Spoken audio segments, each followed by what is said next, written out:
COVID-19 PGMI 2. Baik, dalam kesempatan kali ini saya akan membuat video edukasi terkait proses bimbingan kelompok yang dilakukan dalam suatu sekolah. Langsung saja, bimbingan kelompok itu sendiri terdapat beberapa pengertian menurut para ahli.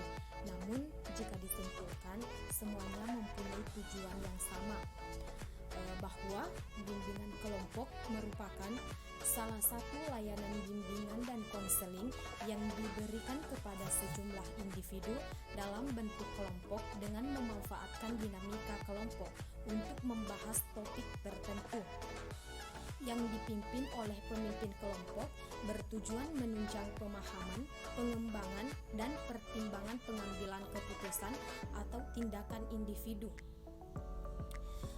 Baik, lanjut. Tujuan bimbingan kelompok secara umum, bimbingan kelompok bertujuan untuk membantu para siswa yang mengalami masalah melalui prosedur kelompok. Dan selain itu, bimbingan kelompok juga bertujuan untuk mengembangkan pribadi masing-masing anggota kelompok dengan berbagai suasana yang muncul dalam kegiatan ini, baik suasana menyenangkan maupun yang menyedihkan.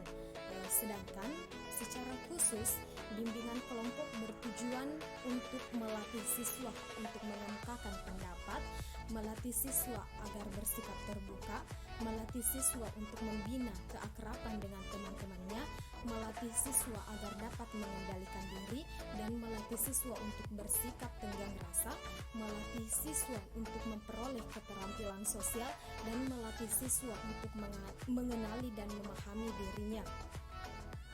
Dengan demikian dapat disimpulkan bahwa tujuan dari bimbingan kelompok adalah untuk melatih individu untuk bersikap terbuka, mampu berbicara di depan orang banyak, dan mampu mengambil sikap bertanggung jawab, mengambil keputusan.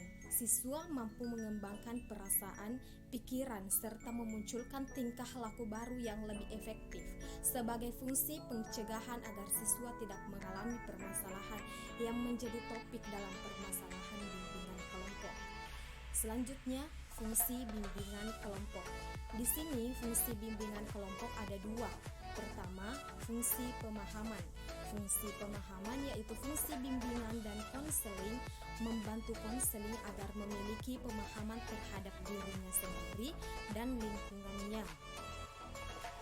Kemudian fungsi pengembangan. Fungsi pengembangan yaitu fungsi bimbingan dan konseling yang sifatnya lebih proaktif dari fungsi-fungsi lainnya. Konselor senantiasa berupaya untuk menciptakan lingkungan belajar yang kondusif yang memfasilitasi perkembangan konseling. Baik, selanjutnya asas-asas dalam bimbingan kelompok. Yang pertama ada asas keterbukaan. Asas keterbukaan adalah asas bimbingan kelompok yang menghendaki agar anggota kelompok lebih bersikap terbuka dalam memberikan informasi. Yang kedua, asas kesukarelaan. Asas kesukarelaan adalah asas bimbingan kelompok yang menghendaki para anggota kelompok untuk sukarela dalam mengikuti kegiatan. Yang ketiga, asas kekinian. Asas kekinian yaitu segala sesuatu yang terjadi dalam bimbingan kelompok, topik pembahasan yang bersifat sekarang maupun masa terjadinya. Yang keempat, asas kenormatifan, yaitu asas yang menghendaki tata krama dan cara berkomunikasi yang baik dan masih dalam norma yang berlaku, batas norma yang berlaku. Baik, selanjutnya jenis bimbingan kelompok. Ada dua jenis layanan bimbingan kelompok yang dapat dikembangkan, yaitu kelompok bebas dan kelompok tugas, yang membedakan hanya pada topik pembahasannya, di mana anggota kelompok dalam kelompok bebas melakukan kegiatan tidak mendapatkan penugasan tertentu, dan dalam pelaksanaannya tidak ada persiapan topik yang akan dibahas. Oke, selanjutnya komponen layanan bimbingan konseling di sini terbagi tiga. Pertama ada pemimpin kelompok. Pemimpin kelompok adalah konselor yang terlatih dan berwenang menyelenggarakan praktik konseling profesional.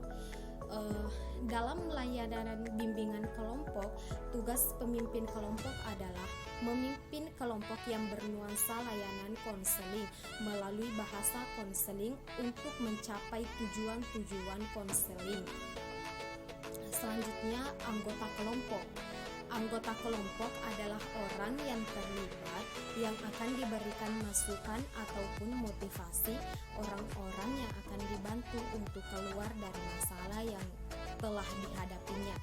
Kemudian yang terakhir, dinamika kelompok merupakan suatu kelompok yang teratur dari dua individu atau lebih yang mempunyai hubungan psikologis secara jelas antara kelompok yang satu dengan yang lain. Dengan kata lain, antara anggota kelompok mempunyai hubungan psikologis yang berlangsung dalam situasi yang dialami secara bersama-sama. Baik, cukup sekian penjelasan dari saya mengenai proses bimbingan kelompok yang dilakukan dalam suatu sekolah. Lebih dan kurangnya mohon dimaafkan. Wassalamualaikum warahmatullahi wabarakatuh.